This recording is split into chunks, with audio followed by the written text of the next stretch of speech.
Congratulations on your book. It's called Dreamer, My Life on the Edge. Why write the book now? You're not done your playing career, you're not retired yet. Why was this the time to tell your story? You know, to be honest with you, I just felt like it was a chance to put my thoughts to the paper, and I'm really happy with the way it turned out. Kadri grew up in London, Ontario, quickly falling in love with hockey, the London Knights, and demonstrating amazing skill on the ice. But from his first days playing competitively, he knew his path was different. His father had immigrated to Canada from Lebanon as a boy, so Kadri often stood out. So I learned that you're not the only Nazem Kadri. That was your grandfather's name. He came to Canada from Lebanon in the 60s. You write very proudly about your Lebanese heritage, but you also talk about some of the racism that you faced starting at the age of 10. And then you write that you use that to fuel you. So how did you get to that point where you could turn something that was traumatic to something positive? It was a lot of adversity, especially as a young kid.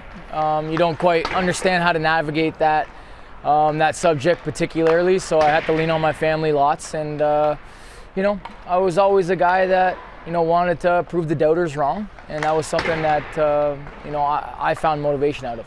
Because Kadri knows he is far from alone in facing this kind of hate. Growing up, he says there weren't any other Muslim faces in hockey to look up to. So when he realized his ultimate hockey dream, winning the Stanley Cup, he knew he wanted to share his win with the Muslim community in his hometown, which was also going through a lot. There's a really beautiful part of the book where you talk about bringing the Stanley Cup to the mosque in your hometown and sharing some moments with the little boy from the Afzal family, who of course went through that tragedy in 2021 when a man motivated by hate mowed down that family, killing parents, a grandmother and a sibling. What was that like for you as a father to share those moments with that little boy that day?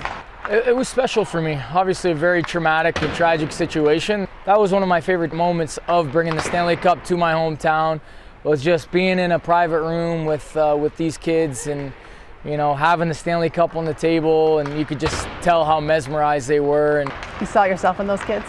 Absolutely. Which comes back to why Nazem Kadri says he wrote this book now, before his playing time is up, for a new generation who can see themselves in his story, ready to be dreamers themselves. Heather Yourex-West, Global News, Calgary.